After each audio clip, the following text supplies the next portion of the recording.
talk about the 6 flights that got me there and how I got there, and hopefully share a bit of information along the way.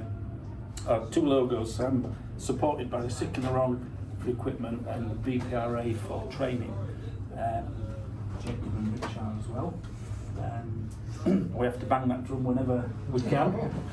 I'll come on to that a bit later on. Hopefully it's going to change. Let me know. Great time. Has it moved? Yeah. Right. So, what do you need if you want to be chasing the UK Cross Country League? You need to have a fundamental understanding of geometry. So back to school, make sure you've got your geometry and your maths sorted. Triangles and declared loop flights. To win the UK League, you have to do multiple flights that are score over 250 points. And frankly, there aren't that many days in a year where you can get straight line flights that are going to score you that distance. All the people who've won it in the last 15 years have relied heavily on triangles. Until last year, or maybe the year before, UK triangles for me seemed always a bit out of reach, a bit too challenging. But over the last couple of years, I've got into them, and so now, once you've done a couple of big 100k or so triangles, then they don't seem quite so daunting. You just think, yeah, the conditions suit that, so let's draw a big one and see what we can do with that. What you also need is need to be prepared to drive. You're going to have to cover a lot of the country. So these flights I'm going to talk about have got a couple. Well, interestingly, they're all in the north of the country. One of my friends was telling me that it's you have to go back to 2014 since the person who won the league, which is Mike, did all his flights in the north of the country. And since he won, there's only been one other scoring flight in the north of the country for the person who won. So basically it's been southerners and all flights down south. So to make it all in the north of the country is quite unusual. But still, we've got a lot of ground to cover from here, going down to Derbyshire, going up to the Highlands of Scotland, which you'll see. And the scoring flights that won the league, they weren't the only flights I had. I had, 5 times as many non-scoring flights, and a good proportion of those were complete duds. And so I was down south a couple of times, so you do need a driving licence. You also need a good team around you as well.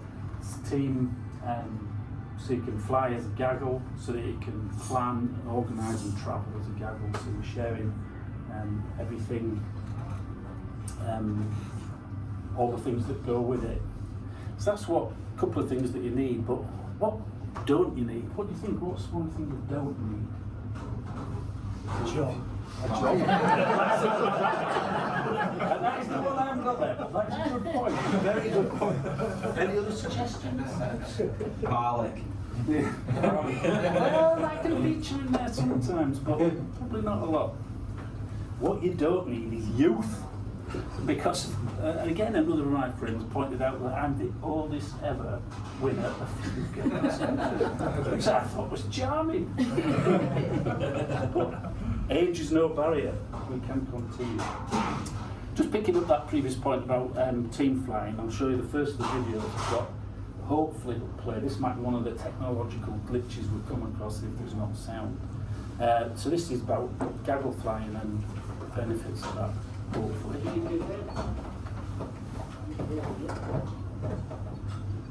very quiet.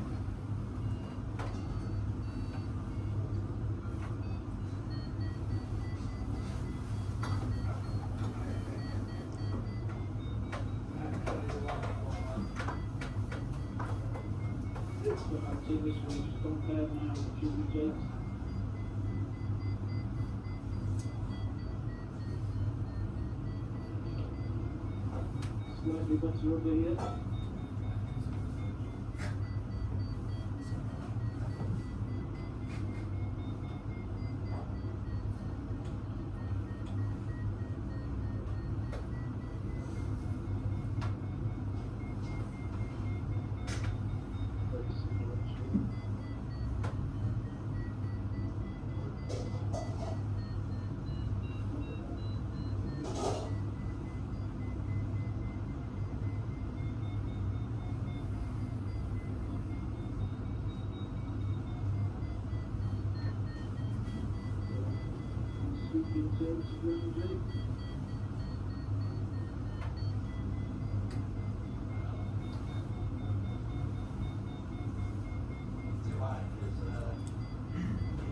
Jacob Rich is 2.4 meters a second.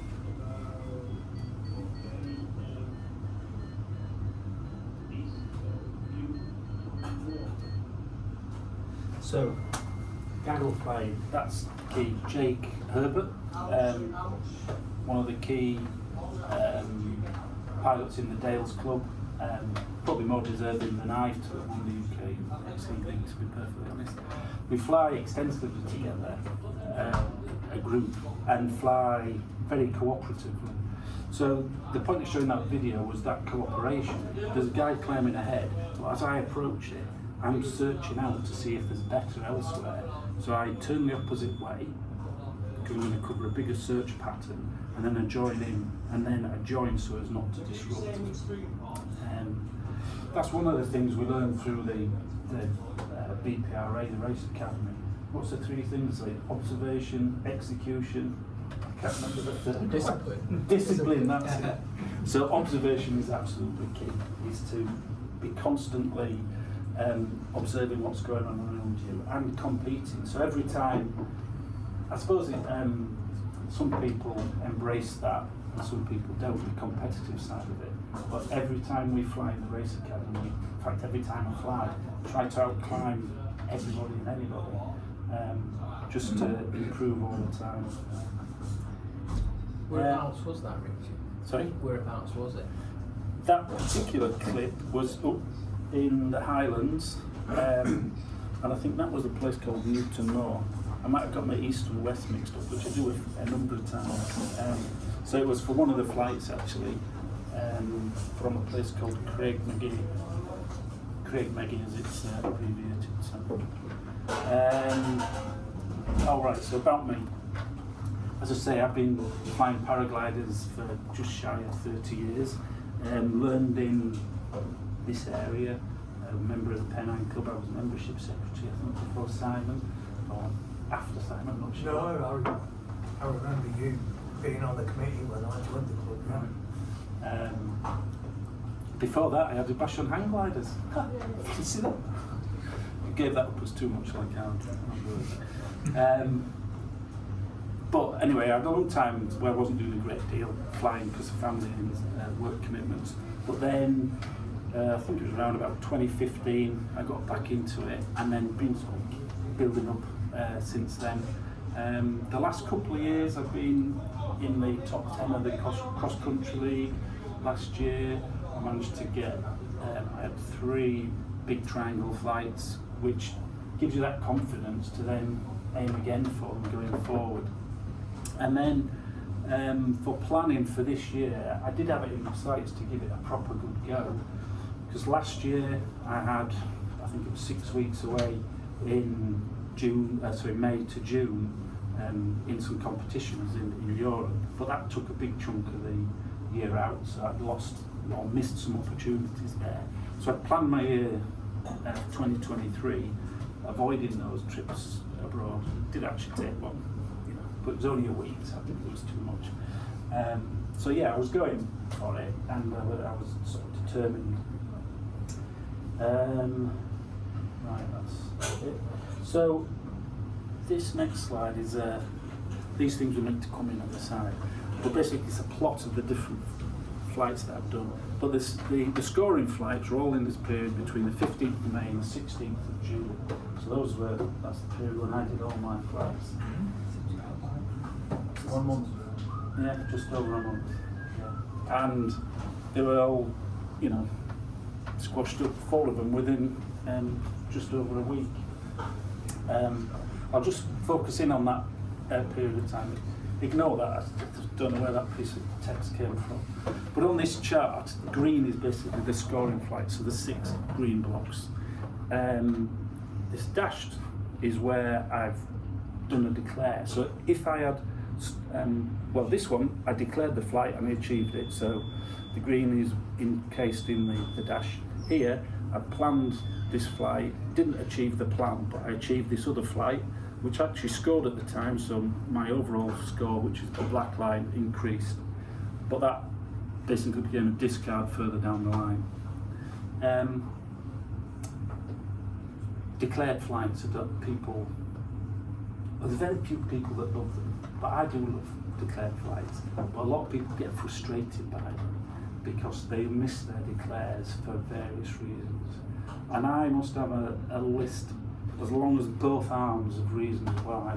Every one that you can think of, and some that have yet to be invented, I have failed declares because of those. But the beauty of them is, if you fly as a group and you fly to a particular goal, then you all get the same score for it. There's no, I got that half a kilometre further. That's standard procedure, isn't it, to go to the next field and you just pitch. Whereas if you've got a declared goal, then you're all going to get the same points and get the same train back. But they are undoubtedly difficult in terms of planning and then execution, which is why they get these multipliers, because flying a triangle flight is more difficult than flying a straight line flight. I would definitely argue that the multipliers they have, these triangles and out returns, overstate their difficulty, because that's self-evident by the fact that there are the league results are dominated by triangle flights, because people put the time in, and you can get a 300-point triangle flight in 4.5, 5 hours. To get a 300-point open distance flight, you would be doing a lot more than that. It's a lot more difficult, and there's fewer days. Anyway, where were we? So, dash line means it's a planned flight. Grey means it's achieved, but it's not scoring flight, and the green is it's scored. So there's 6. I presume everybody knows that. UK Cross Country League is your best 6 scores of the year. So that's how they contributed for me. 15th of May to the 16th of June. Right. So we're going to move on to planning for Monday the 15th of May. This is at 11 o'clock on First of each Sunday flight. the 14th of May. Start by stepping through the RASP stars rating for the whole country to see where the best stars are. So go through This this. is the stars rather than full launch adjusted. There's a lot of red there, so that's looking pretty good. This is an actual forecast that I did at the time, and it shows you the things that I look at. We won't go through the same detail for all of them, but we'll give you summary. It's pretty strong, northerly or northeasterly, so there's some distance to be had. That's easy as you go through the day. So I'm immediately thinking, with that wind flow, what a ridge or perhaps even Tinto in the Scottish Lowlands, right? Let's go back and zoom in and figure out why it's gone speckled, which I think is likely to be showers. So this is at 3 abilities, Michael Biggs, and something's going on. So is it rain? Yes, it is rain. When does this start? Right, so at 12, we've got rain, band of rain from Hull going south. That's still there. So that would be a problem with a downwind from Model Ridge. I think it's tons of showers, well, some showers on the coastline going from Tiptoe. I think, yeah, whatever. Showers will just stay around it. What I should have pointed out on there, I live in Hebden Bridge, which is midway between Leeds and Manchester, so it's great because it's slap bang under Manchester airspace. It's not great for going cross country, although Mr. Cleverly has this plan that going to fly from Pendle underneath that gap and continue for 300 odd K. I think that's an element of difficulty which is just unnecessary. Anyway, that limits the places that I aim to fly, but I've got a fairly wide purview. So my sort of rules that I loosely stick to is 2 hour each way driving, 100 miles, but I stretch it for the Lake District because I'd go there even if it was raining and I wasn't flying. So North Yorkshire Moors is within my 1 day's trip horizon. So in terms of that forecast, northwest to north, blowing out south of the M62, good at air mass all over the place, showers to be wary of. So the choices, the places I had in mind, Model Ridge and Tinto, as is usual. Social media is pinging away, days in advance, then the evening before, who's out tomorrow, where should we go, and decide to, so I've shown that the main planning tool I use is RASP, but I then validate it with other things, because RASP does have its flaws. I don't know, anyone think of a couple of flaws that RASP might have? Sort of systemic flaws? It's like the old data. That wasn't what I was thinking of, but it refreshes at intervals, doesn't it? So you can get caught by it refreshing for sure. It doesn't get cloud amounts right, does it? From fronts and stuff like that. Yeah. It's good on cumulus, cloud that develops during the day, but any sort of top cover or frontal cloud, it often gets it wrong. That's exactly what I'm going to come on to and show why I checked that. But it's based on the GFS model, as opposed to which works at various resolutions, but one of the other sources of data, the UK Met Office, works at a final resolution. I think importantly as well, the RASP star rating, that is just a combination of lots of different factors which should be good for soaring. A key thing it doesn't take into account, as far as I'm aware, is ground height. So you can get 5-star days if cloud base is anywhere from 4 grand upwards. 4 grand in the Highlands of Scotland is macro use. It's like 100 feet above Barley, that's the equivalent. So you've got to be wary of that. But to validate the forecast, I look at the Met Office through Windy and choosing the UKV model, particularly to look at cloud, because RASP doesn't get that right very well. It's also a good check of the wind speed, and I look at surface and wind at 2,000 feet. Surface, is it safe to launch? 2,000 feet, is it howling gale? But I'll tolerate stronger wind at launch, particularly with the aim here is thinking of the North Yorkshire moors. You've got some high ground to go over, but once you get in the Vale of York, it's basically pan flat at sea level for hundreds of kilometres. So you're not really worried about too much about large scale turbulence risk.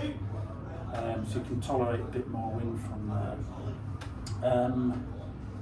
That's another thing to be aware of in understanding the forecasts and the particular sites that you go for. So I'm not sure, are people familiar with Model Ridge as a place? So it's the north side of the North Yorkshire Moors, and you've basically got flatlands in front from the sea, and it's only maybe 15-20 kilometres to the sea in a north-northwesterly wind. So you've got basically some air coming over the sea, a limited amount of time travelling over the ground, then it hits the hills and it's going to start bubbling off. And you can often find a situation where the forecast for Model Ridge isn't particularly great, and it's right actually, because the cloud base isn't desperately high there, but that doesn't mean it doesn't work. You can get up and you can get off and away from there, and you just stick with it until you get out into the North Yorkshire Moors, and then you suddenly get an extra 1,000 feet of ground clearance for nothing really, simply because the terrain's lower and the sky improves because of it. What else? Oh yeah, also looking at rain, checking the UK forecast for that.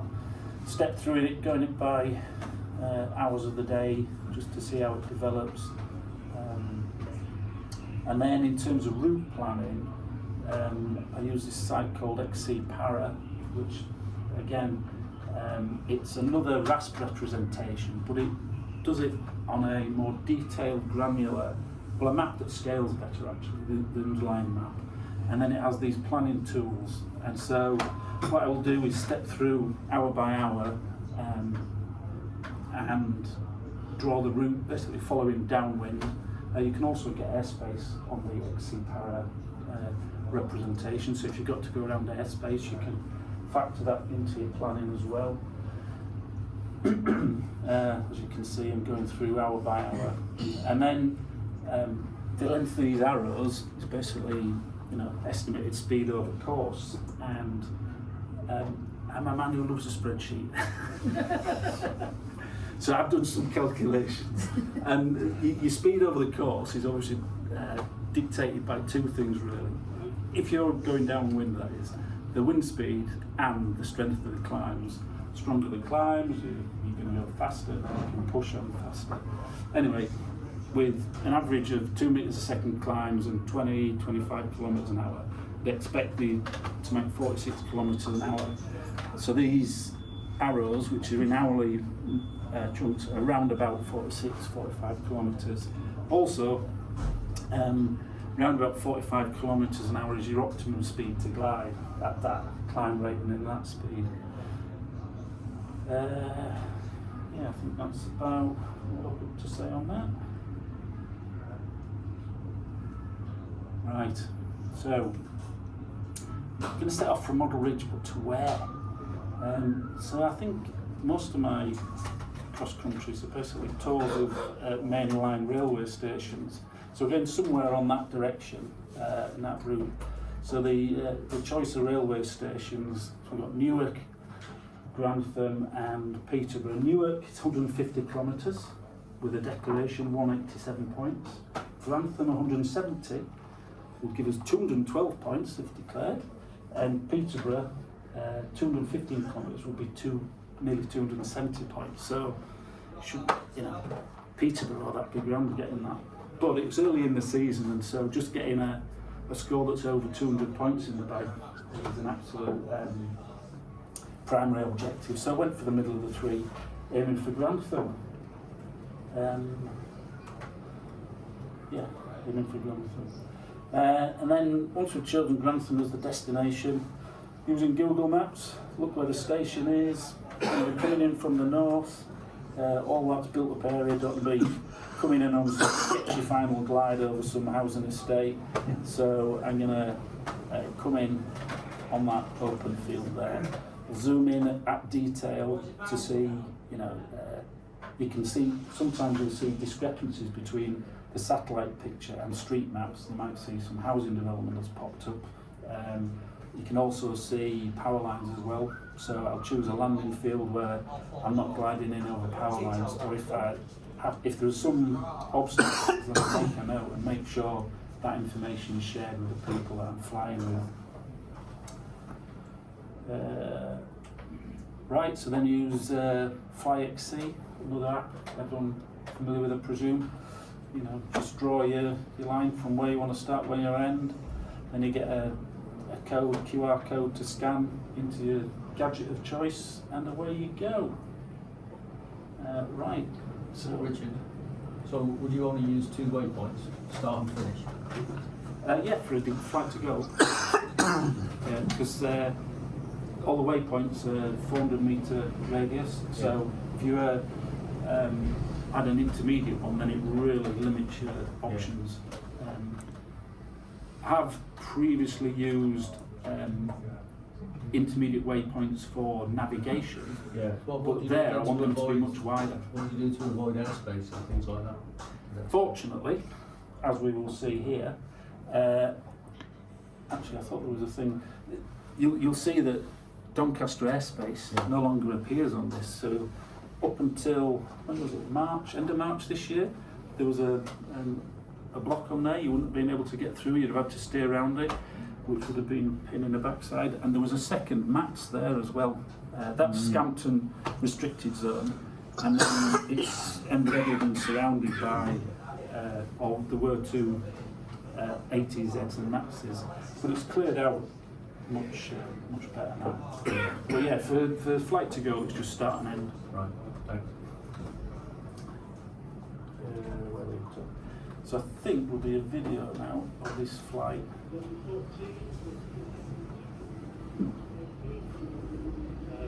Set off from Ridge, we know we fly in 25 minutes now.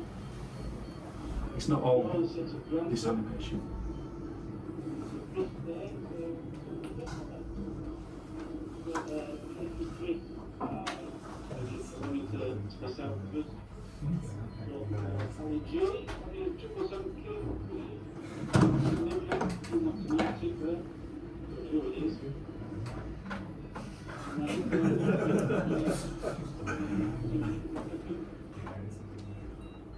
Eleven 3,996. How far have we got to go? 165 kilometres, so we've done about 4.8. Nice voice recording. There's no We're noise in it. only showing 19 kilometres New camera. which is good. And we're heading out over the North Yorkshire moors. The key is to get out of here and into the Vale of York.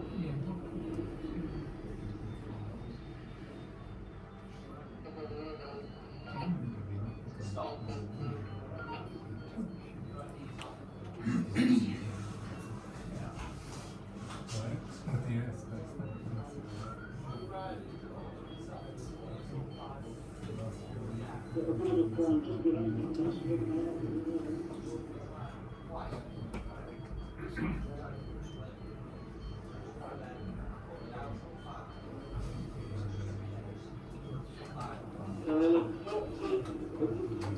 Nine to go. So in 20 kilometres. Not bad actually.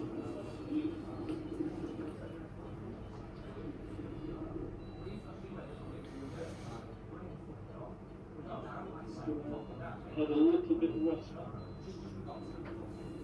Not disconnected from the others. All that way, it lied. It just fell asleep all the way through.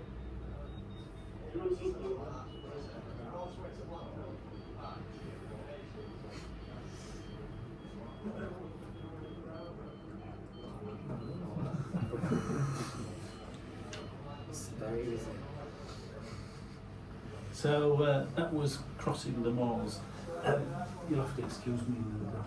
This is a presentation of porn, just paragliding porn, clouds, or wall-to-wall Well, I clouds. was wondering if that was actually you crossing the moors and you're in cloud. No, because that flight would be chopped if it was a cloud flight. So you get to the edge of the moors, you popped out, and feeling pretty good at that point.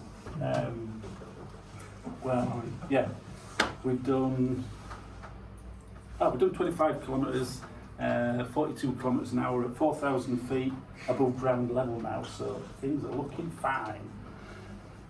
However, the next section, this is the altitude trace. This is coming over the North Yorkshire moors. There isn't even any terrain there to be worried about. But I've got a long section of basically grubbing around 1,700 feet. Anybody have a clue as to why that might be when this is the sky that I was looking at? Downwind of the Highland, yeah. Exactly. Sinking air, wouldn't you? Yeah, exactly that. The wind comes over and it just starts to drop down, and that just suppresses all the thermal activity. It doesn't stop it completely, just suppresses it and more difficult to come across, and they're just kept low. So I don't know whether this is meant to be a video or not, to be honest. We may be coming up to a break point, because the next slide does look like another complete cloud whiteout. But what it was meant to be was a picture of where I was. So I've got a series of these, and I think none of them are going to work, but I'm pretty sure. That's not VFR. That is not VFR. I don't know what those X's mean now. You're the pilots in the cloud. Yeah. It's flammed.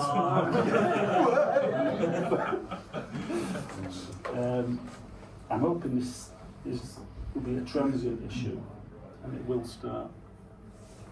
No, this is the best one. This is the best one. Well, it's a picture of the guys that I flew with, but it's not going to display the picture. These pictures aren't displaying, unfortunately. So these are CIA warnings. Yeah. Alright, so bing, this was a success. It achieved the declare. I think, there was what the previous slide said. There was, this one says actually, 5 of us made this 170 kilometre goal, 212 points, 11 till 4. The gate. One of the pictures that it didn't actually display was the view of the sky when we got to Grantham. It looked absolutely mega, looking downwind. The next slide isn't covering that. So I definitely think that perhaps the goal didn't make the most out of the day, because finishing at 4, you would easily expect to be flying till 5, 5:30. Whether the winds 20 to 25 kilometres an hour, maybe top end, but certainly wasn't challenging. Never felt there was any problem. When I came into land, still had some ground speed there. I think the maximum wind speed must have been about 45 kilometres an hour, because my instrument didn't realise this at the time, but after the fact, when I was doing a replay, it showed more than 100 kilometres an hour ground speed. So, if it coincided with when I was pushing full bar, I don't tend to push full bar that much on UK cross-country flights. What wing were you on, Richard? Yeah, I should have mentioned that earlier. I've done all these flights on a Xeno 2, and in the UK I fly a lightweight Woody Valley GTO light harness. I do have other race harness, but basically if I'm carrying up the hill, I'm going light. If I'm getting up in a bus, I'll take the heavyweight stuff. That's the bottom line. The showers that were forecast, you could see some in the distance, but we never encountered any showers on coastline that we had to worry about. So that's one of the things we picked up earlier in the season, that the GFS and model was over forecasting for showers, so it's just taking that with a pinch of salt. So I should have said at the outset, very happy to take any questions as we go along. I'm going to move on to the next flight, unless anyone's got any questions about this one. Just a quick one. You mentioned the grey ones are non-scored. Why is that the case? Well, it scored at the time because this is my overall score. Yeah. So I haven't actually got what the total was, but when that grey one, when I achieved that flight, it scored at the time, but it wasn't one of my 6 overall highest scores. I think my highest score was 300 points, and the lowest was 212. It's not the top 6, basically. Yeah, so it's basically the top 6. You were saying about camera and the microphone. This year I got Insta360 1X2. Its own microphone. Well, it has the ability to plug in an external microphone, which makes the absolute revelation in terms of videos. If you'd binned off your declare and carried on to Peterborough, what would you have scored? Oh, I did have that. Then was it 212? So it was pretty much the same. The actual distance to Peterborough would have been the same. However, I would have carried on, but I was desperate for the loop. Because when I got to Grantham, there was just a fantastic looking cloud street. I didn't land at the goal, the other guys did. I carried on, I thought, I'm going to go But then I got the other side of Grantham, and I thought, I'm really desperately not going to be able to make it for the that next leg. Do you not use a P-tube then? I do. That's why it's Enough said, hard. yeah. It's a tough game through. Rain showers. Okay, my next scoring flight was the 26th of May. And this was a training camp for the British Paragliding Racing Academy. The Racing Academy been going, I don't know, maybe 8 years? I was going to say 10. 10 years, something like that. Purpose is to develop British pilots in competitions, ultimately to achieve the very highest level, to be world champions. And they were successful 2 years ago when Russell Ogden was the individual world champion and the UK were world champion team. Obviously, not all of the people in the race academies are current world champions.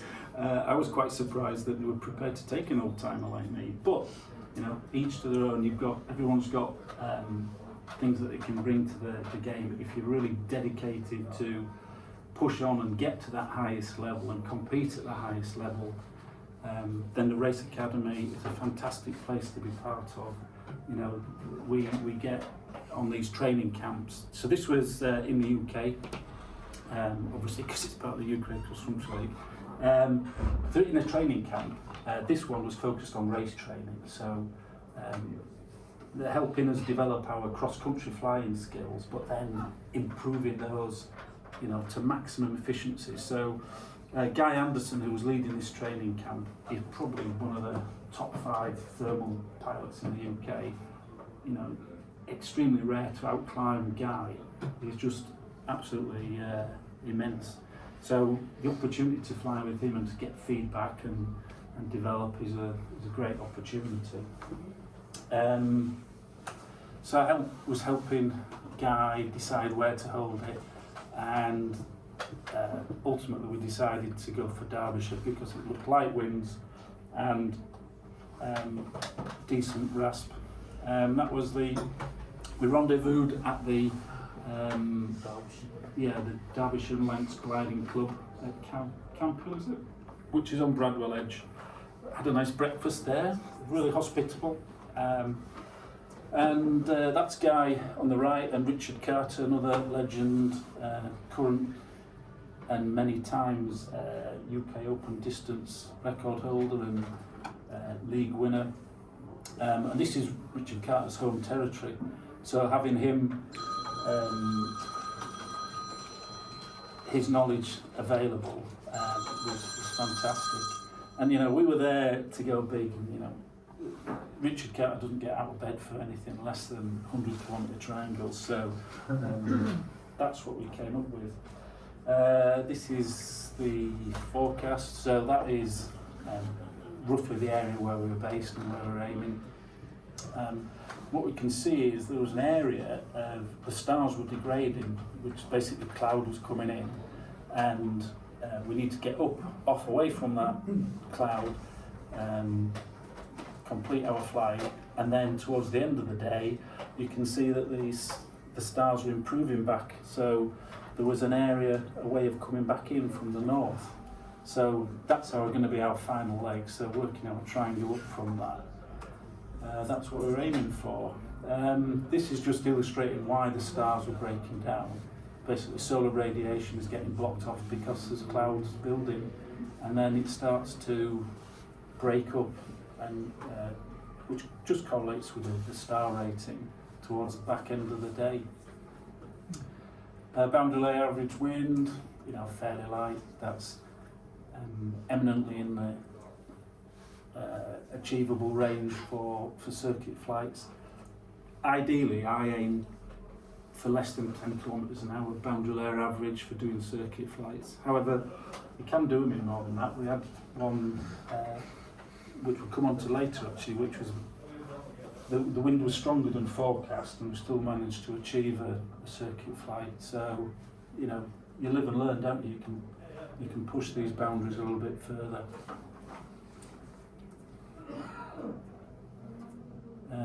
Ah, right, so we ended up on rush up, and whereas normally I was following on the previous flight, this is me here, hidden behind this, in this submarine harness, and this is my Xeno here. I got this submarine harness for racing because it does supposedly give a significant advantage. They reckon 5% advantage at full speed.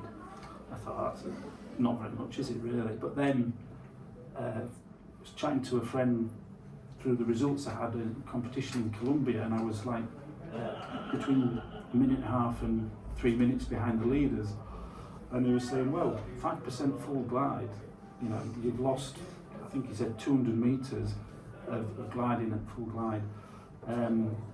200 metres, 2 minutes a second, you've lost 100 seconds there. So you would be within the minute of the leaders just by, on a performance advantage and equipment advantage. Anyway, so I bought into the dream, or nightmare as it is more appropriately called. Ended up in this thing, and it is a proper nightmare. However, it wasn't just me though. There's other people there.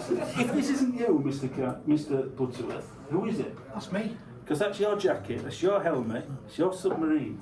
That's me. That's Jacob's submarine. Yeah, that's me. Yeah. I don't remember being. Another fashion victim. That's a different day, that's Bradwell. It isn't.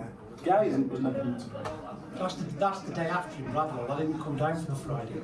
Ah, you're right, actually. It's not in Russia, is it? No. I don't know where. Oh, well, same, you know. What is this? Ah, right, so I don't have any video footage of this. So this is a lot of this Sports Track Live replay. I won't go through it all. This was me on the bloody submarine. Somebody was watching from the ground, and after I'd landed, he said, your submarine looked terrible. So instead of a 5% performance advantage, I got like 10% disadvantage. It probably worked in my favour, actually. So we're up and off, managed to, you know, a guy on this launches just floats up in an elevator, and the rest of us scratching around, trying to get up. Eventually we get together. Flying as a gaggle. Ultimately, in a couple of minutes' time, you'll see that I get separated from them. It'll just be a few seconds.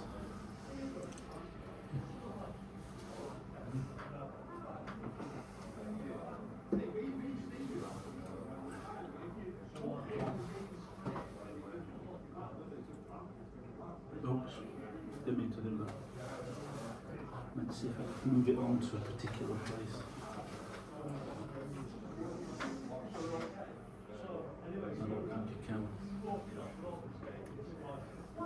Right, so that was my mistake. I went back to get this climb that those guys got. Yeah, there was a climb there, but now I'm separated. So that was before the first turn point. And basically I'm flying on my own after that point in time. Yes, I was chasing them, and I would kind of catch up to the same place above the ground, but like 1,500 feet, 2,000 feet beneath, so you're never actually in the same cycle. I think ultimately though, that played to my advantage, because if you think back to the forecast earlier, there was a problem that basically it was sun shining out over Sheffield and the flats there, and it was clouded in over the peaks, and we did definitely discuss that, but I was behind and a bit slower, and these other guys, when they're coming in, they get shaded out and didn't manage to make it back, whereas me coming in a little bit later, there's me, you know, Rich and Indy have landed and cruising over about 100 metres to the left of them, or something like that. Yeah, all this last leg coming back in, I'm thinking it's super shady, there's virtually no sun on the ground. I'm just thinking, I'm not going to make it, but I'll get back as far as I can, you know, minimise the walk, etc, etc. So that's the goal that I'm aiming for. Guys down here, so I think I'm only have 12k to go. Not expecting to get there, then get a little sustainer. So I'm trying to get over here, so that's cool. I'll do that. Then it releases, goes from just maintaining up to like 1 metre a second, and I think gets about 3,000 feet, 3-1, and then push on onto the end of that ridge, Lowe's Hill, and then track along the spine and come in. I think it was about 6 o'clock. When I landed, I thought, first of all, I'd expecting people to go there, because usually they'd wait around. I thought, oh God, they must have been in hours before, bugging off to the pub. So I messaged and said, oh, I've just turned up. And then found out that I'd actually passed them, and I was super surprised to make that flight. And that's the result of it. So, that was a success. That was a declared flight that was made. And 100 kilometres declared, 300 points, took me up to 1,081 points total. What's that? 6.5 hours. Weather was pretty accurately forecast, particularly that cloud over the peaks and getting back. Were you into wind initially on that first leg, or were you downwind? It was initially south-southeast back into southeast, so yeah, we're into wind. And normally I would choose a first leg that was not fighting against the wind, because you know, first leg, the day hasn't got going as strong as it's going to be in mid-afternoon. But it's a compromise, isn't it? The route was dictated by the leg coming from the north back into the peaks. Yeah. So that's where the third leg had to be. What isn't shown is actually there's a north of Russia, there's airspace, so you can't go up there, you can't get 100k triangle fitted in, so you have to go out. But you saw that cloud coming in, so it closed down the peaks. You needed to push out over Sheffield, up north, and then come back in. So it was dictated by the weather.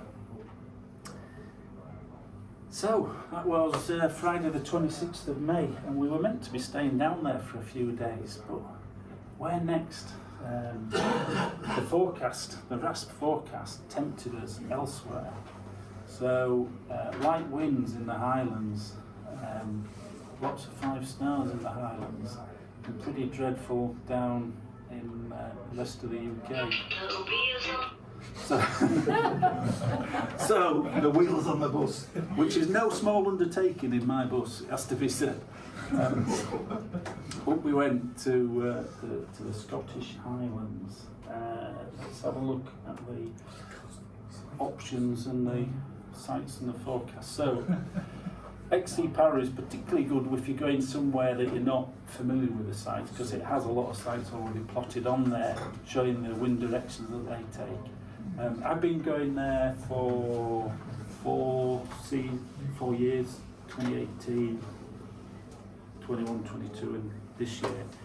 And roughly in the same time, between April and June, there will regularly be a week to 10 days of fantastic weather up in the Highlands, light winds, good triangle days, and dreadful in the rest of the country. So you're either staying at home in the rain, or you get on your bike or in the bus and you go up north. Do you use your motorhome then for these trips? I do if it's, you know, I'm going to be away a few days. So you can be totally flexible with where you go, basically? Yeah. That's another thing that I've got, that flexibility. So I don't work, I don't have a partner, I've got wheels on the bus. Living the dream. In some respects. Right. 28th of May to the 1st of June. Oh yes, so last scoring flight was 26th of May. Went up north to the Highlands and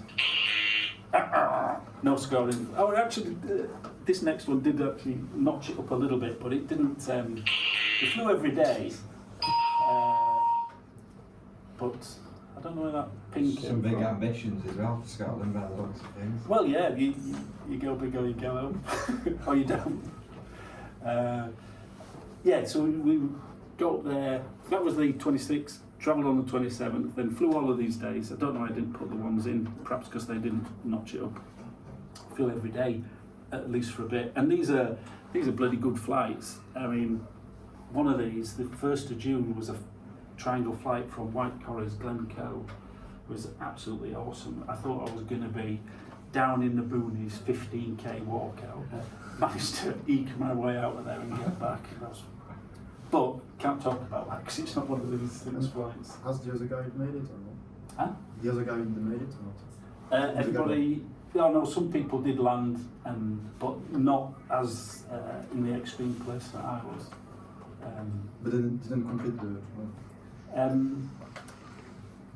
Well, Dougie Swanson Lowe did.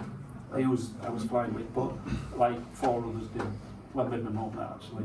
There's maybe a dozen of us that set off trying to achieve that particular flight. Right, so this is, I can't remember which day we're talking about now. Must be like the 2nd of June. Oh yeah, there we go. So, I mean, there are loads of other sites, but the ones I'm going to talk about are these two, Morone and Craig Meggie, because these are the ones that are featured in the flights here. So just deciding which between those two, and there was a slightly better air mass in the Cairngorms, which is Morone's in Cairngorms. So focusing in on Morone and stepping through, you can see that's a pretty good forecast. Other than, as long as you're coming back at the right time when it improves. So that's the last leg, convergence, that's what I should have mentioned. This is a convergence. People look at the convergence forecast as well on RASP. Absolutely legendary, particularly the convergences up in that area of the Highlands, because it's a relatively narrow landmass and you've got the air coming in from both sides meeting. Around Craig Meggie, it sort of moves east and west and north and south, but that is a super buoyant area, which is why there are a lot of good flights done there. So, start where you mean to finish. So, last leg, gonna exploit that line of convergence. That'll be the second leg, and then that's the first leg. That's the triangle as it was drawn. I think it was an 80k that we were aiming for. Yeah, clockwise. So, west-northwest, east-northeast, then coming back south-west, following that convergence into some big mountains.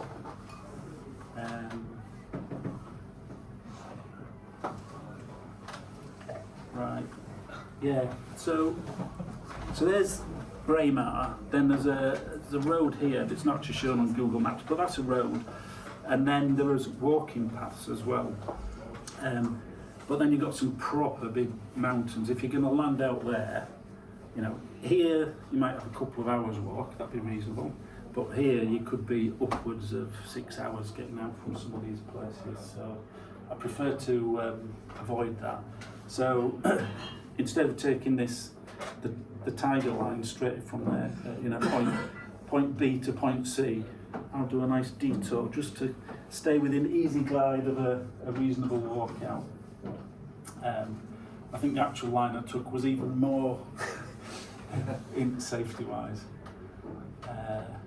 Okay. Oh yeah, so this is the picture of the Morone Hill itself. Braemar village is just down here, and I'm not sure if they fly off all faces, but it was this face that we were flying off, which was the easterly face. But it is, you can see it's super rounded at the top, and it's super flat. You can be running for 300 metres before you're off the ground there. It is, and no, literally, that's what it was one of the days. So I'm going to show you a video of leg one. It didn't all go to plan, this flight.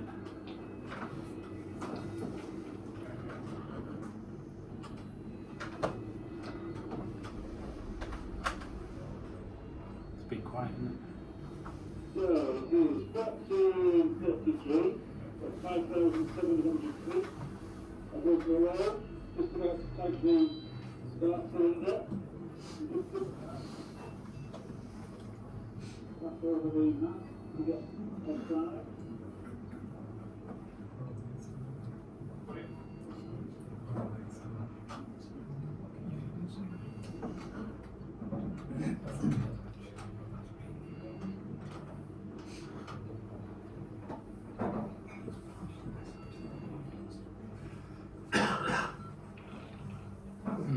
didn't expect to be at this altitude.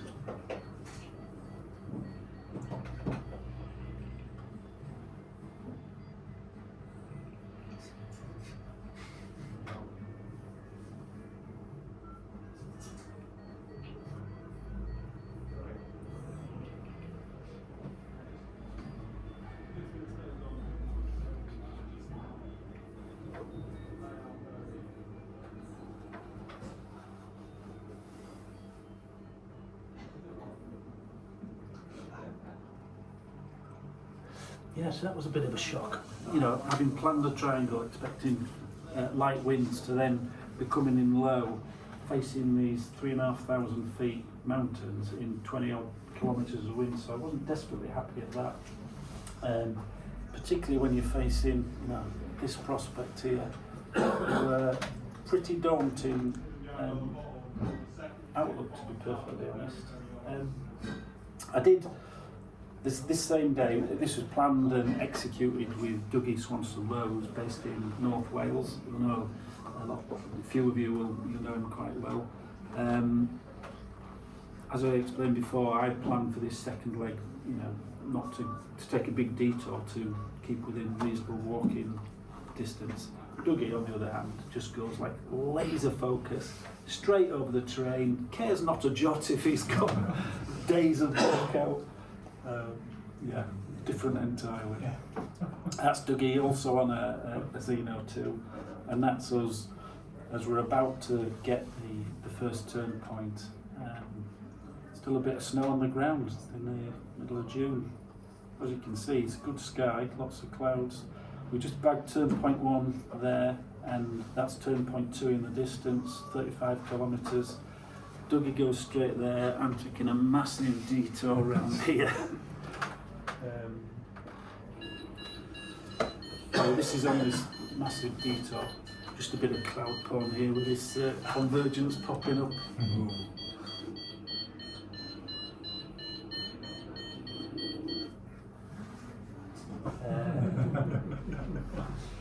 So where are we now? Yeah, so this is the Dee Valley, Braemar down in that bottom right hand corner. So I've really sort of kept to the south of the coastline.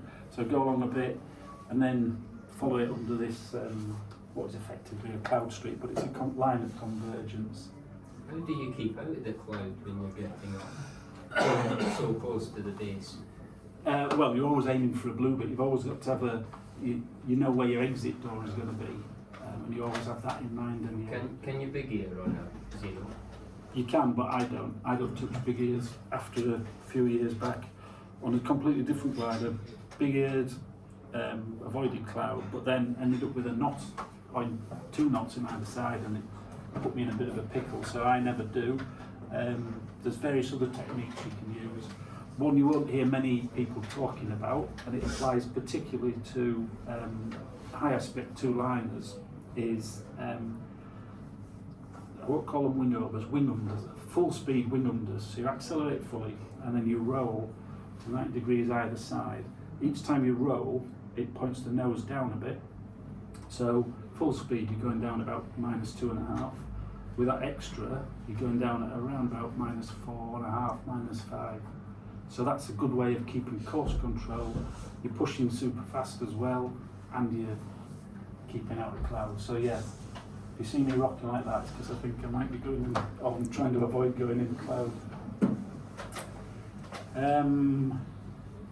Yeah, so I've got this point. I've got 10 kilometres to go to the turn point, which is just positioned at the Lech ski station. And this is probably the most exposed walkout risk that I am, because it's 10 k's in all directions to a road. However, and this was the lowest point actually. Other than that, I've been fairly high, and even at that height, I can still glide out. I'll sort of half the walk I'd have to do, and it'd still be within my, 2-hour tolerance for a nice walk. Yeah, that's at the Lech Ski Centre. We've just literally about to bag turn point 2 and then turn around, face goal, back at Morone, which is just over Braemar. And then, yeah, just bagged goal, Braemar is the village here. I'm going to land down here. I think we've got a little... Sorry, Richard, can you just go back to the previous one, please? That one? That one. So you were talking about convergence to bring you back into goal on the third leg. Yeah. What did it turn out like? Yeah. This is convergence here. You can see it, can't you?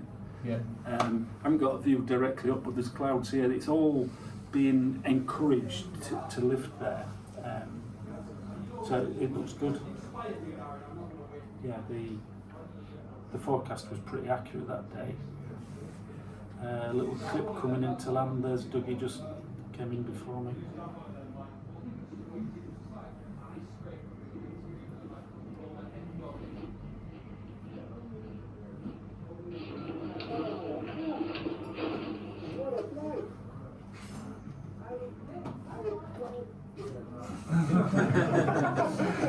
When facing those big mountains. So Friday the 2nd of June, success. It was a declare that was made, 80 kilometres, another 235 points, put me at 1260, wind and the cloud base and convergence, all as forecast. 7,703 4 metres a second climbs. It's a pretty good day, isn't it? Does anyone need a break? Or do you want to? Yeah, good time for a break. Yeah. Get a drink. Okay. What have you? Yeah. Yeah. Halfway through. So that was Friday the 2nd. Saturday the 3rd of June. Let's have a look at the forecast there. Maroon. Oh yeah, back end of the day this is. Often look at the back end of the day to see where it's best, and you can see Maroon nowhere near as good as Meggie, so looks like we're back to Meggie. Again! Again! Let's have a look in a bit more detail. Pretty good air mass as we step through the day. Ooh, a bit close down there, looks like some cloud is building. So getting back might be tricky, but it's still got there's a good road here. I can't remember what it is, the A84 or something. It goes Craig Meggie up to Aviemore and beyond to wherever it is on the coast. It's quite a wide valley, and you've got height either side, and it's still working to the north of the valley there. This is light winds. Now, interestingly, Craig Meggie faces south, and this has got a northeasterly flow to it, which is not fantastic. It's basically coming over the back, but the theory was it's so light, then the thermals will dominate that. But as Francis was saying, mixing of airs and shear layers in winter, not to the same extent, but there was turbulence on launch there. And, some people were taking collapses as we launched. But you pays your money, you take your choice. In terms of the forecast, so it was like northeast to the start, and then it's increased in northeasterly. So that's saying, right, push out to the northeast and then get blown back. Go out while it's light and come back with the strength of it. Still light around Meggie on the way back. So the task that we were thinking of was 110 out and return to Kinvici. And they changed the multiplier on the out and returns to 2.6. That would have given us 275 points, which would have been super tasty. And this is working backwards through the day now, showing that's us on the return leg, and on the outward leg, things are looking good. Where is Craig Meggie? Just in a bit more detail. So it's east-northeast of Fort William, and Aviemore is up to the northeast of it. So it's a bit of a trek getting there, but it's a fantastic place. I think were you there last year, Rich, when they set the out and return record from Craig Meggie? And it's simply because the air masses come in, you get all this convergence, and you just boat along for hundreds of miles that way and then come back hundreds of miles the other way. I digress. I think there might be Oh, then you've got the walk up. Yeah, I mean, all of these hills in Scotland, you've got upwards of an hour's walk up. This is 376 metres of ascent, carrying, my pack is about 30 kilos, so it's a good old walk. Why 30 kilos? Is it because of the submarine? I don't carry the submarine, but that's with the lightweight arms. The sub adds another 6 kilos. I It's carried just- my submarine up there this summer. Yeah. I didn't say one of these days. Yeah. It's like 13 or 30. 30. I do scratch my head, I think, where does this weight come from? But honestly, you can't stand on the scales. I carry a lot of shit. Are you taking any extra survival kit? Because it's Highlands. Not there. No. In India and stuff. But like 2 kilos of water, batteries, all the camera electronics. Chocolate bar crisps. Exactly, you need to nourish in flight. Yes, you need to be ready for a walk. Right, I think this is a video of the flight. The Stallion 10 were at 5,669 feet. We launched from Meek and Meek today. This is Loch Laggan.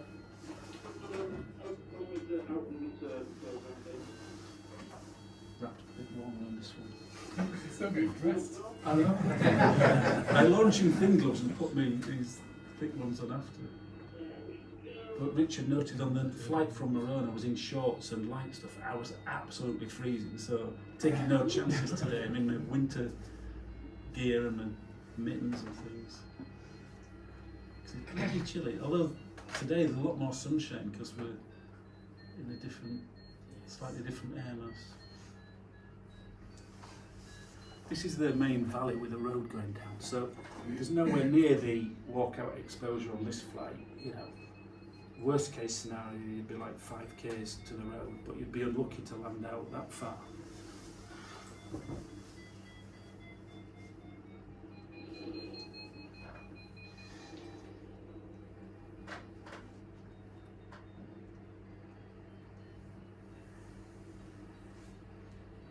As you were saying, John, about not going in the clouds, you work your way to the edge and just push out through the wisp. There's always having an eye on an exit door.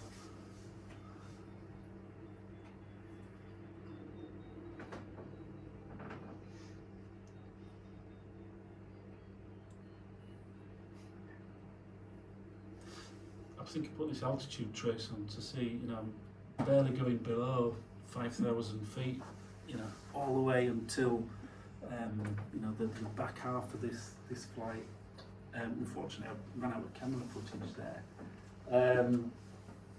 So yeah, it was, you know, compared to the previous day where I was in the big high cairngorms and scared witless, this was comfortable. I was always in easy glide of the road, not pretty high. But we did, and I'm not sure whether this, not really sure what this next slide is going to say actually. But we didn't make the declare because the clouds just ran out about 10k short of the next turn point, and behind us where we'd come from still looked fantastic, and we sort of chatted over the radio and decided it really wasn't worth the risk of trying to push out for that to get the turn point. We turned around, we turned around, got back to where we wanted to be, but continued further on, and then came back. It was, I'm not sure I've got the information. Anyway, they did push the boundaries a little bit, and it was really kind of sketchy coming back in. It took really close into the mountainside, hoping for some evening or late afternoon, just sort of gentle thermals to give me a buoyant glide in. Didn't find that, and I was only just managed to get the cylinder and whip it round and get it landed. So that flight, Sunday the 3rd, was a successful failure. We didn't make the declare, but did achieve the 104 out and return for 208 points. That became my 6th, the lowest scoring flight for me. It took me to 1308. Wind. So that's what I was saying. We had wind over the back basically. So thermals are pulling it up, but the meteor wind was over the back, and it was a little bit turbulent. So if you're thinking of exploring this area, then you need to be capable and competent, confident in your skills and what you're able to handle. Convergence was slightly short of the forecast. It seemed to run out, or certainly there weren't the clouds there. You can still have convergence without the clouds, but if there's no clouds and either the air is a little bit, air mass is a bit different, a bit less humid, or it's not as strong. And because it looked so great behind us, we decided to sack it off. 4 meters a second climb, so another pretty good day. Which then, and I think we stayed at Craigmeggy for the 4th of June. Yeah, this is, oh sorry, I'm just looking at the back end of the day. I'm not going to go through all of it because, you know the procedure, go through it hour by hour, blah, blah, blah. This is just choosing where we're aiming for, and that's kind of Ken Gomes, Avimo and Maroon, and this is Craigmeggy. It's got a better air mass, so this seems like the place to be. That's the convergence forecast. What did we aim to do here? So we aim to do a 90k triangle, starting from Meggy, similar to where we went the day yesterday that we've just gone through, then down to the south and then back. And you can see we're never that far from the roads. I think there's about 10 k's, but you'd be pretty unlucky to face a 10k walkout. Yeah. Others, as I said, Dougie he wasn't actually here for this day, but he was just plotting his turn points as far as they could be in the boonies, like 20 k's of walk. Cares not to jot. That's not for me. Back to Meggy, 90k FAI. As you can see, keeping close to the roads. Microphone didn't work this today. That's why we got music.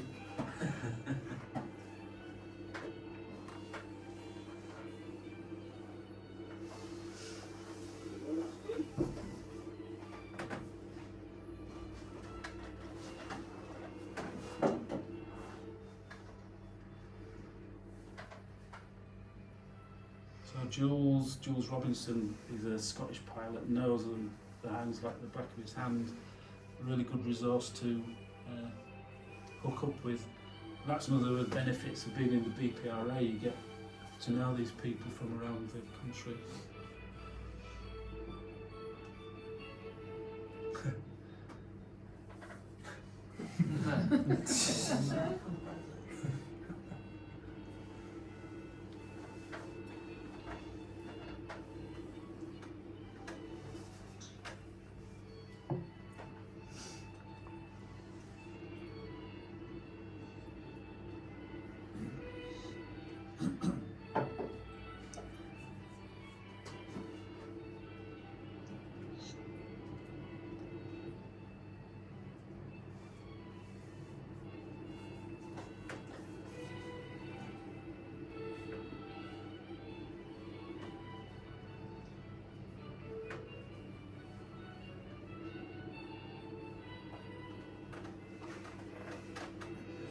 Yeah, so Jake and I have got this triangle in, and the other guys have gotten out in return, so we're now pushing south.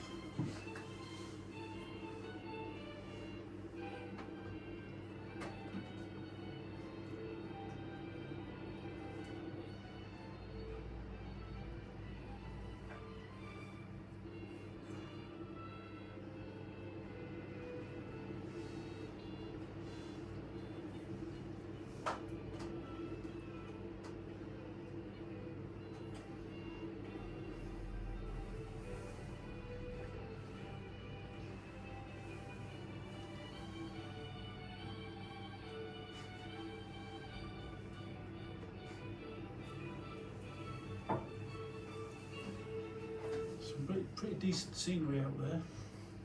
The classical music works well as well. Yeah.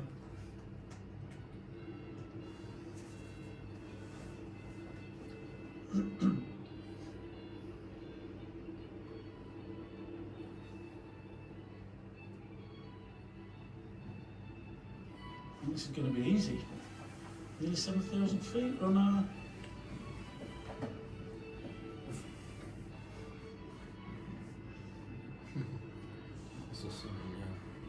Yeah, we got stuck here for half an hour.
Yes, that was another successful that was planned and achieved. 90 kilometres, 270 points, up to 1408. Weather panned out pretty much as forecast. There wasn't any surprises there. I guess the climbs were a little bit weaker than we'd had over the previous few days. But that brought the Highlands road trip to an end, returned home after that. And I just got one more flight to talk about. Any questions about the ones, particularly flights up in Scotland in the Highlands? The wind looks very variable at different turn points there. Was that in the forecast? Yes. Yeah. It is that factor, you know, that the air gets drawn in from both sides, and you can have a headwind going out and a headwind coming back. And how's that be? Well, it's the wind's changed. But if it's less than 10 kilometres an hour, then if you fly, just out when we had the break, I was saying, I talk about these, part of the things that sounds easy. The equipment that I fly allows me to fly these triangles, you know, flying a two-line EMD allows you to push into wind much better than, you know, lower class gliders. This next flight actually illustrates that, because Jake that I fly with, he flies a Xeno 2, well, he's had one since middle of last year, the same as me, but he got slightly unsettled earlier in the year, and he was flying a Photon up until the middle of the year, because he wanted to step back and just rebuild his confidence. And the lack of performance on the next flight, you know, really hampered him there. Can I ask you about, you know Craig Meek? Yep. I've flown it loads of times in the past. We always flew it in a southeast or maybe a south. What's quite interesting that you're flying it in the north. Was it in the north last year when they had the big record out and return as well? I don't know, but we weren't soaring a north wind. Yeah, I know that. Yeah. We were just ignoring that meteor. And when we used to fly, we did some fairly big flights, nothing quite as big as that. What always used to happen is later in the day, like for 4 or 5 o'clock, the sea air used to come up from the south. From Fort William, yeah? No, up the A9. Right. You used to get massive big winds coming up following the A9 and that big valley there. Yeah, all right. Because it comes up from sort of Edinburgh way and all that, doesn't it? Like it always comes up to Cairngorms like that, doesn't it? And every time we flew it, you'd end up getting like shit conditions late in the day with all the air coming up from the south. But I'm guessing I've never worked it out. If you fly it when the wind's coming over the back, that doesn't happen, does it? So that was So a it's rarity. just quite interesting. That really. was a rarity, flying a southerly facing site with a northerly meteor wind. Yeah. And we were conscious, well, not really, how can you fly that? There's no soaring up the slope because the wind was coming over the back. Yeah, yeah. But it was so light, the thermals, Yeah. you know, the thermals were so strong they were going to dominate it. But it's enough to keep off the massive big wind that comes up the A9, isn't it? Which I think that's a separate question of just explaining why we launched there. So we're confident we'd be able to launch there and then figure out. The point about the sea air coming up the A9, that's news to me. I honestly don't know how all those convergences form. I've flown up there, as I said, for 4 years, and around that area has just always been mega convergence. Obviously I'm only going on the days where the forecast is good. How exactly, which bit of air meets from where, which direction, I don't know. I'm guessing maybe they did it in the north when they set the record the previous year as well, maybe. Yeah, but we'd never flown, we flew it loads when we used to go to Scotland a lot, but we never flew it in the north. We just went when it was the southeast. Yeah. But obviously the southeast is encouraging all the sea air to come up from up the A9 way. Yeah. Flying in the north stops that, which we never worked that out. But the A9 points, it goes to Dalwhinnie and then branches to the northeast, doesn't it? And you've got some high ground that would stop it sort of flooding to Craigmeggy. Well, no, it's pretty low, isn't it? All the way up the A9, like from like that bit, like it's flat, isn't it? South of like north of Edinburgh and south of the Cairngorms, it's all pretty flat in that area. Yeah. And it all just rushes in. It's like all the south of the Cairngorms, every day. At the end of the day, you get a massive big load of. It's kind of sea air, kind of valley wind in it, but basically. You get massive big influx of air from the south later in the day, and it all rushes up through, follows that valley where the A9 runs. One of these flights here, we flew from Aviemore, whatever the launch place is up there, and we had a triangle, and we couldn't make the first turn point because it was just out into the, you know, a considerably different air mass, and we just couldn't push out and bank that turn point. Sorry, which one was that? It was. I didn't talk about it because it was one of these non-scoring ones. Oh, right. But I was just saying we were pushing out into that air you were talking about, and struggled, and so just hightailed it back to the mountains where. But flying it in the north, yeah, we never thought of that. So, did Jules work that out, or did you work that out? Or was it it was just. It was obviously wasn't ideal. Yeah. It was. No, it was though, because you wouldn't have done that flight if it was southeast. If the wind were on the hill, you wouldn't have done it.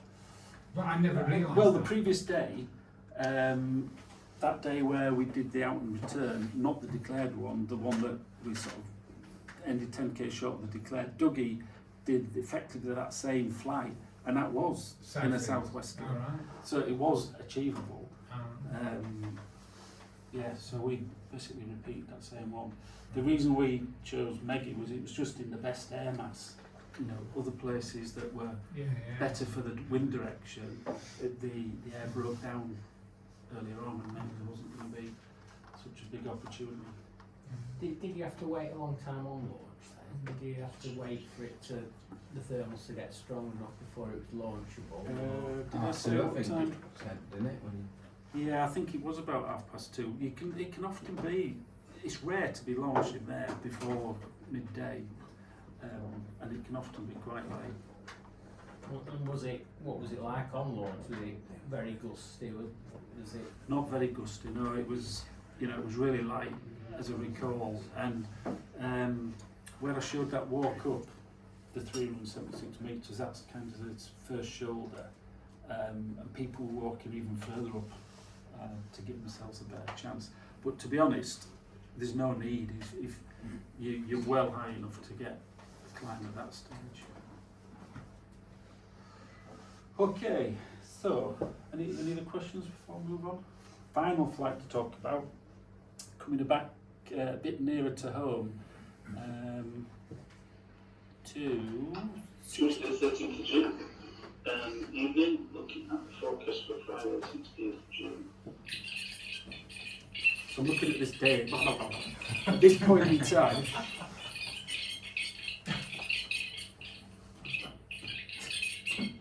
Considering a stance at Russia or Manitoba. But that's not where I ended up. I was just there to say that, you know, that going through the forecast is something that I pretty much do every day. Every day there's, you know, I'm looking a week ahead, see where the raspberry's looking good, and planning if it does turn out to be like that, this is what I might do.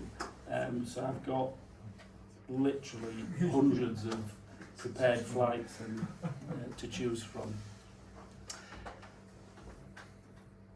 Oh yeah. So I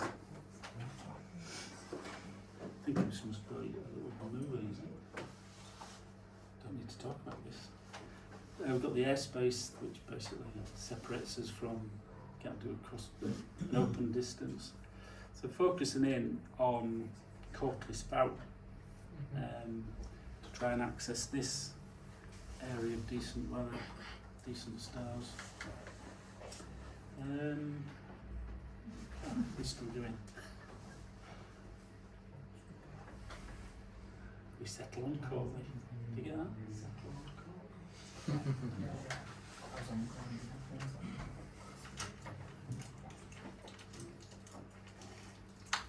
Yeah, so try and make the first leg as easy as it can be. You might say go up there, but then it's Eden Valley, so that's not going to be as good as staying on the high ground. You're more or less going over Tailbridge as well. Yes, exactly. But one of the problems with that direction is we were going quite close to the Walcott danger zone. And Jake was saying, oh, what about Walcott? That's a bit close, as you can see. And we've got this wind that's blowing that way. And it is a problem, it will show on the video. But that's what we had planned. This would have been certainly a record for the Dales. The beauty of Courtly is it counts as a Dales and a Cumbria site, so we've had club records for two. It's like a Bruce the Bonus, two for the price of one. I think, well, the largest FAI in Cumbria was the one that I did a couple of years back, 82. So anyway, no one had done 100. So we were just going big, go big or go home. Some of us went home. Right, so the flight. Well, from the 7, this is 7 and we're just about to start cylinder. 110k FAI on Courtly Spout. First leg is heading northeast over Turbish Cruising, keeping east of Derbyshire, keeping east of Walcott. So what was the direction on launch? Southeast? Southeast. You see on some of these replays, I've got the stats on the right hand side. It shows bottom right hand corner, shows the wind speed and direction.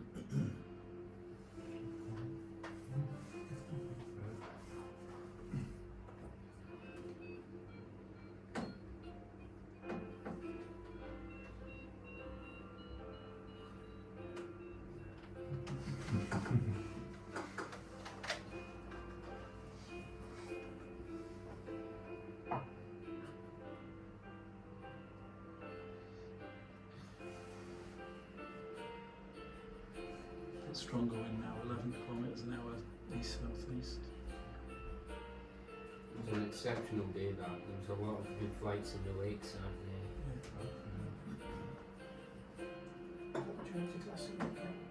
Day before the charity classic. So yeah, that's a bugger. And you can see how close I got, like within 100 metres.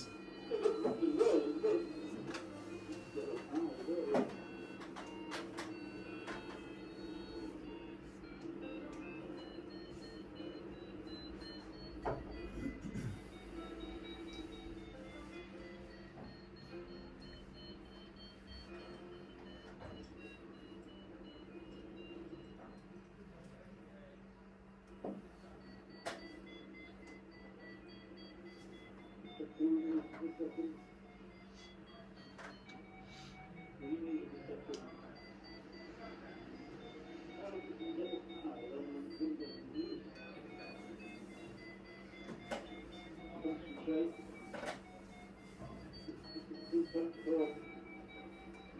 to get back in the game. 4.8, 5 meters a second. For sure, I think.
Another mega day of convergence, particularly at the south end of the Howgills.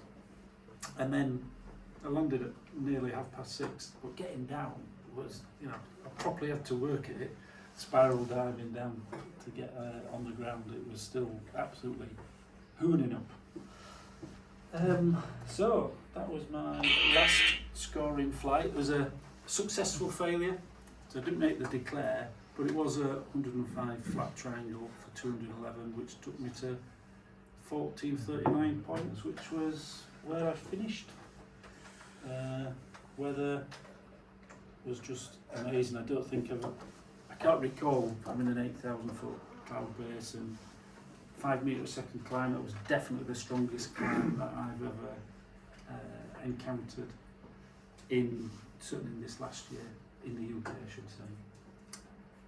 And that's it really. That was the 6th flight that did it for me back in England.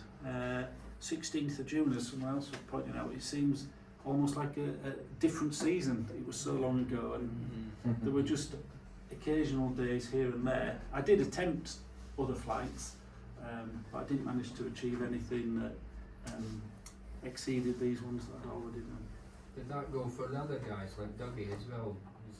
All his flights in that slot? It was for Dougie, and unfortunately his trip to the Highlands was marred by a couple of problems with declarations which sucked the enthusiasm from him. He got a bit disillusioned by it, but it's all the learning process. He had gadget problems because he got his gadget set up in hike and fly mode, and that would be one of his declares up. Well, there were 2 of his declares up. Any other questions? Any inspirations? When you're flying, you're talking about a team. Do you divide up responsibilities for who's looking at weather and who's putting site and organising logistics? Or do you just get together and... You just asked Richard. That's what I did for years. It worked a charm. No, you don't really sort of divide stuff up like that. I guess I do a lot of planning because I've got more time or more inclination to do it than a lot of people. But my weather forecasting is a little bit simplistic. There are other people that will look at it and understand more detail of it. So there's people in the group that, you know, will get those terrifograms out and say, oh, look at that. Oh, what's that? Is it red or not? You actually set the task on the hill then? Mostly, would do it in advance, and often I will have a number of different options to choose from. If you're doing triangles, usually you've decided which way around you're going, and it's just how far you're pushing the corners out. So if you get to the hill and you don't get off as soon as you planned to, then you'll bring the corners in, you'll go for a smaller one, or the same applies for an open distance task if you don't get off as early. But you've always got to set your task before you leave the ground. Yeah. That's another classic failure in my declaration stakes. Any other questions? What's your plan for next year, Sarah? Yeah, still. I'm going to do 3 weeks of competitions abroad that will impinge on the UK cross-country season, but majority of the time I'll be in the UK for the cross-country season, do as well as I can. I think this year there were a number of the top guys, particularly from down south, who weren't as focused on it for various reasons, changing jobs, or Hughes launched that X-Contest UK, which only looks at your best 3 flyers, and so he's not been putting only his massive 300k flights is he put into the cross-country league. The rest he doesn't want to put in there. Well done. Thank you. Have you found that interesting or entertaining? How strictly do you keep to the speed to fly you sort of talked about at the start? So that was for planning purposes, and then I'm a simple guy, I like numbers, and so I race and I fly cross country, rule of 1, 2, 3. So 1, 2, 3 between ground and cloud base. If I'm in the top third, I'm more likely to push faster. If I'm in the bottom third, I'm just in survival mode, and the middle, I'll moderate the 2. 1, 2, 3 also applies to strength of thermals. Very roughly speaking, speed to fly can be broken down. If it's 1 metre a second, don't use more than the first step of the bar. 2 metres a second, second step. 3 metres a second, full bar. Because what you learn through racing is he who gets to the thermal quickest will make fastest progress, rather than dawdling along, having a better glide, but he's already out climbing us, so, strong climbs. That is a very rough and ready approximation of speed to fly, 1, 2, 3. And you also moderate that by the air that you're going through. So if you're going through some lifting air, you might decide to ease off a little bit and optimise. And then obviously if you're going through sink, you want to push more bar as much as you can get and pull the A's a bit to get some more speed. If you're on full bar, how do you tell how strong the thermal is? Well, it's all relative, isn't it? If you're full bar and you're in still air, you'll be going down at -2.5 a second.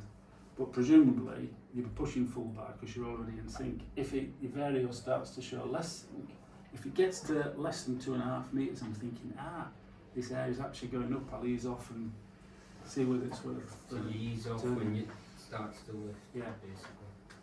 I mean, other than if you go into a thermal, that's clear and obvious, isn't it? A few years ago, I was, and I kind of veer towards this, and I'm not advocating it, by the way. This was the source of that video where I had a massive frontal in the lakes and cravat was spiralling round. Anyway, so somewhere I must have read or heard that full bar, you get into a thermal, you just stay on the bar until it eases off, then come off the bar, wang it round, and that's how the Sky Girls do it, Russ Ogden and on and on. Anyway, I was doing that in the lakes, into the thermal, and started going down. I had to stall it out. But fortunately, I had like $4.5 to do it in. And you know how to stall things out. Yeah. I got in this spiral, auto rotation, but I looked up first thing. I thought, well, at least I'm not twisted. Second thing, it was actually a sat type of rotation because it was that big of a cravat. And I've done loads of spirals and I know the G's that I can take, and I thought, this is nowhere near blackout territory for me. So I don't need to be worried I've got time to deal with this. And there's a video of Malin describes what you should do, and there's like 120 mistakes that I made, including 20 ineffectual pumps to try and get this. There's no brakes there. Why is it not working? You didn't react within 0.1 second. Correct. Yeah. You live and learn, don't you? I'd forgotten some cravats are just too big to spin out. I've done like maybe 400 stalls now, but I got to the point of thinking, oh, this is just for show, really. You never need one, but sometimes you do. Have you ever planned a trip where you've driven hundreds of miles? You've looked at all the forecasts of you get to your site, and it's total pants, and you barely do a top to bottom. Well, Let's see if you're mortal like the rest of us. Yeah. When drove down, the North-South Cup got cancelled this year, but it already set off and had got down to, where is it? White Horse. And it did look breezy, but it didn't look. The thing is, down there, hills are so shallow and small, you know, they can take a breeze. So I did drive all the way down there and only managed like 70k.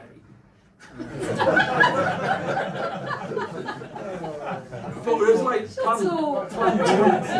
plan to go to Norfolk, plan to get to 250. No, that doesn't qualify. That's not what Simon asked. Not quite a top to bottom. So many of those flights do you think you would have done on a high-end B? Ooh, you could have done the downwinder on a high-end B, I think. You 100% couldn't have done that on a high-end B because Jake was on his photon and the wind was just so strong at the first turn point. He was just gliding at 1-to-1 to the deck.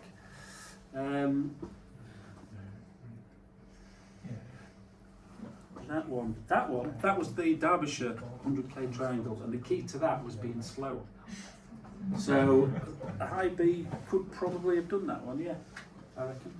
That was your highest scoring one as well, wasn't it? It was, yeah. Good question. Good question, actually. Yeah, but I mean, there's not many people attempt big circuit flights on lower rated wings because of the obvious performance disadvantage. But they're not impossible for sure. It's all about the wind speed, isn't it? If you've got less than in 10 years' time, the high-end Bs will do that. I would imagine so, yeah. 2 high-end Bs. Yeah, we'll have some special coating on the line so there's less drag or something like that. People have done massive triangles on Cs, haven't they? And I think at Malverns people have done some massive, fairly big triangles on Bs. Yeah, I Places think down the south. biggest scoring flight this year was a guy on a C wing. He did I think it was 310 points he got, which was an FAI from the Belvards, and he was on a C. Thomas Wycherley, from memory. Where from, sorry? Malverns? From Malverns, yeah. Which is a fantastic place to fly. You know, I would have really expected there to be a block of good Malverns weather, sort of July, August. That's what generally happens. Weather starts good in the north and then just gradually migrates south, doesn't it? There's no rocket science there. That's just. There's a tour group down near there that dominates the league usually, isn't there? Yeah, XC-Lent, they launch in the Cotswolds as well. But I'm not sure they haven't featured quite as highly in the last couple of years because the weather's favoured the Malverns itself. And what I've learned from being part of the tow group out of Rutland is you can't gaggle fly as much from the tow. From Malverns, you can get 100 pilots off in the space of 5 minutes if you wanted to.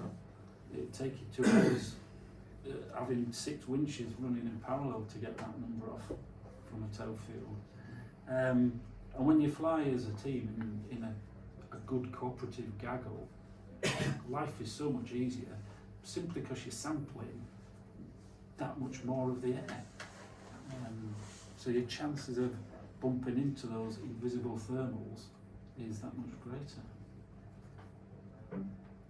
Richard Butterworth, you did a big flight on a tow. From Rutland this year I did. On a tow? From a tow? From tow, yeah. Yeah. Just over 200. It was a record break. That was a flight, record wasn't it? for us. Yeah. Well, it was a national record, national tow launch record, I think. Yeah, it's the longest open distance flight from the tow launch. It was actually my flight. I set the task, and he flew it. And so you were alone or with multiple people? I caught up with Alex Colbeck and what's his name? Meek Roach at one point, and then I lost them again. You took them? Yeah. Well, I lost them over Leeds basically because we got different tasks. Alex had got a goal at Leeds, and we'd got a goal up on the north east coast. So I lost them there and did the last bit of the The record was broken 3 times in a day. Like, first Mick Roach landed, it was the record. Oh, and a few minutes later, like not a few minutes, an hour later, you landed. It was a very windy day. I mean, my top speed was about 100k an hour ground speed at one point. And it was quite a late start. We didn't get off till 1 o'clock. But you hear that, 100 kilometres an hour ground speed, you think, oh my god, it's an absolute nightmare. But it isn't. If you're at 6,000 feet, it's a lot. Jacob and I flew, we landed just short of 100k. We probably landed it when the wind was stronger, so it still was fine. You weren't going backwards. Yeah, it was fine. Makes it easy, doesn't it? It's like stepping off. It's alright, that's fine in flatland, isn't it? It is. You don't want to be doing that when there's some big terrain. No, that is for sure. It's pretty booming that day as well. We're getting like 3-4 metre a second climbs. 37k an hour winds. Yeah. How many people are in the BPRA? As in non-mic instructors / coaches? I would guess 40, would you think? 30 to 40. And you've got the absolute cream, all the members of the British World team are in there, through to people who have just joined and are on Sea Wings, but they are aspiring to get to the top level and prepared to commit to it as well. Yeah, but I mean, flying with those people and making those relationships so that you can turn up at a far-flung bit of the country and tap into the local knowledge. Although I do find those little rascals, a bit sneaky sometimes, aren't they? Sometimes they'll share a task. And which radio frequency are we on? Yeah, okay. Hello. Is maybe it's just me. They just go radio silence. How much is Zello taking off in that community? I'm not aware of anybody that uses Zello. Right. Not in the UK. I know it's used in the States. It's massive. It's massive in Europe. Right. No, we're old-fashioned 2 metre radios. Any other questions? Or shall we wrap it up there? Right, excellent. All right. That's Thank you. absolutely fascinating. Thank you.